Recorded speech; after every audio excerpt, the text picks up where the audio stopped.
Welcome to my channel, Soldier's Legacy. And today's story isn't about medals or parades. It's about a woman whose truth was buried beneath uniform patches, silence, and a scar only a few could understand. Her name was Lieutenant Commander Evelyn Eve Carter. Or at least that's what the document said. But when she was dragged out of a small-town diner in handcuffs, accused of impersonating a Navy SEAL, even her own eyes betrayed nothing.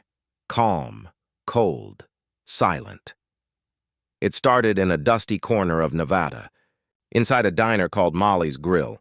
Eve worked the morning shift, black coffee, quiet smiles, and a posture too straight for a waitress.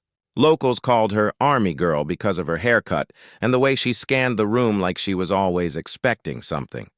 But no one knew the truth, not until the day two men in uniform walked in. They weren't locals. They were Navy investigators, NCIS. Their eyes locked on Eve the moment she turned to pour a cup of coffee. One of them, Agent Miller, looked at the photograph in his file and back at her. Same face, same jawline, same scar under the left eye. He whispered something into his radio.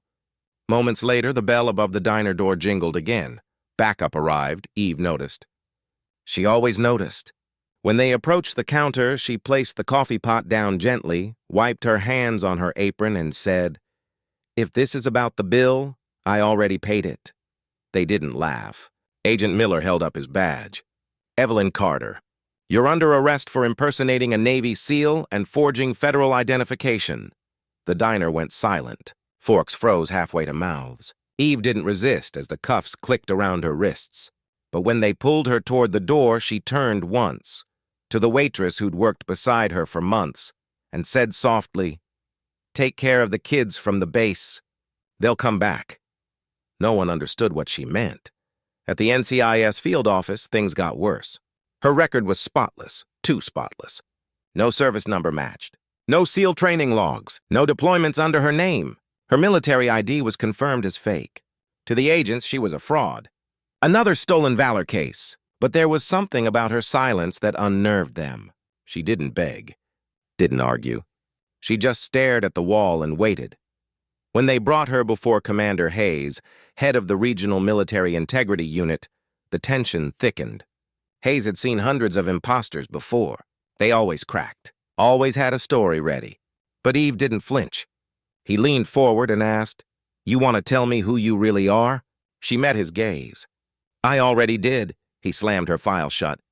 "You were never a SEAL, Carter. I've checked every log, every team photo. You don't exist." And for the first time, her mask slipped. Not fear, just exhaustion.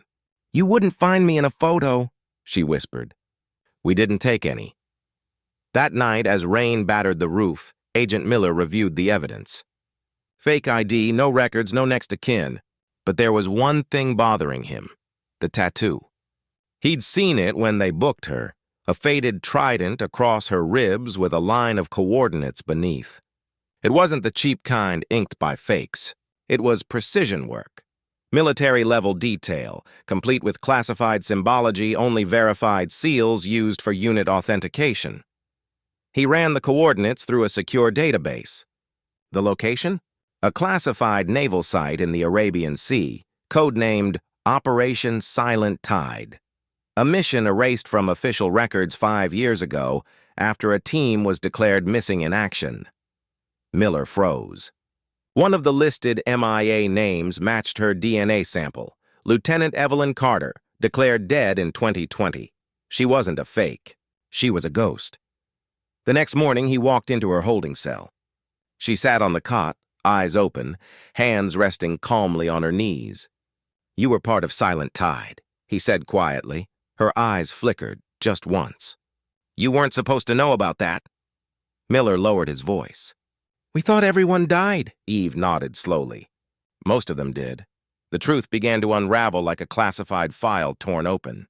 5 years earlier, a covert SEAL unit was deployed on a deniable mission in the Arabian Sea. Their objective: intercept a rogue weapons shipment headed for a terrorist faction. But their extraction went wrong. The ship exploded. The team was presumed dead. Evelyn Carter was listed as KIA. Only, she wasn't. She was captured. For 2 years, she endured what no human should: torture, isolation, forced labor in a remote compound. And then one night a storm hit the coast. She escaped, barely alive. When she made it back to U.S. territory through covert allies, no one believed her story. The mission was too secret, too buried. So she disappeared, changed her name.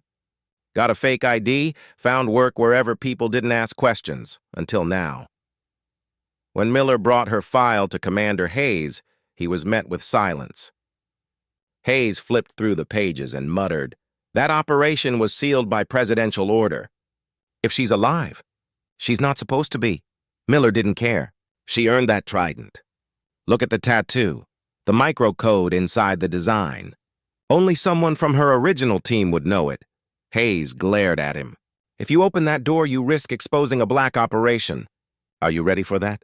Miller stared at Eve's mugshot. She already paid more than any of us ever will.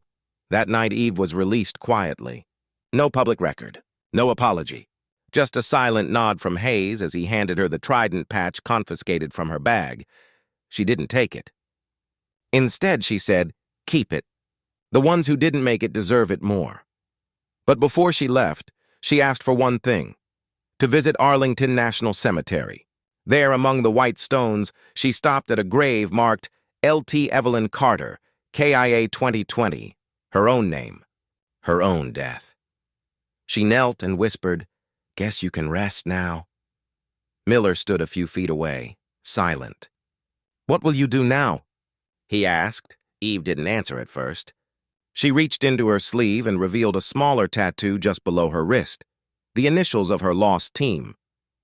"There are families who never got answers," she said quietly. "I owe them that. Weeks passed. The case was buried again, officially unresolved. But deep inside the Navy archives, a single note appeared on a classified file. Status: recovered. Mission: Silent Tide. Operator Carter: active. Rumors spread through quiet channels that a woman had reappeared in the shadows of military intelligence. Some said she worked for a special liaison unit, tracking lost operatives. Others said she vanished for good, living under new identities, helping those the system forgot. But one story surfaced that couldn't be denied. 6 months later, a joint operation in Yemen reported a ghost call sign over encrypted comms, Echo 6. It was a SEAL designation retired years ago. When intercepted, the signal carried one phrase: "For the fallen, always." No one could trace it. No one dared to. Back at Molly's grill, a postcard arrived one morning. No return address, just a single image, an ocean horizon at sunrise. On the back, written in small, precise handwriting, "Tell Miller, truth doesn't die. It just hides." And at the bottom corner, a faint trident symbol, drawn in ink so faded it looked almost like a memory. For the people who believed she was a fraud, she was gone. For those who knew the code, she was still out there, carrying on the mission, invisible as the tide that once tried to drown her. Because sometimes, the heroes we forget are the ones who can never return home. And their proof isn't in medals or reports, it's in the scars beneath their silence. This was the story of Lieutenant Commander Evelyn Carter, the woman, who was arrested as a fake SEAL until the tattoo proved her. Truth. Thank you for watching Soldier's Legacy, where the stories of courage never fade, even when the world tries to erase them.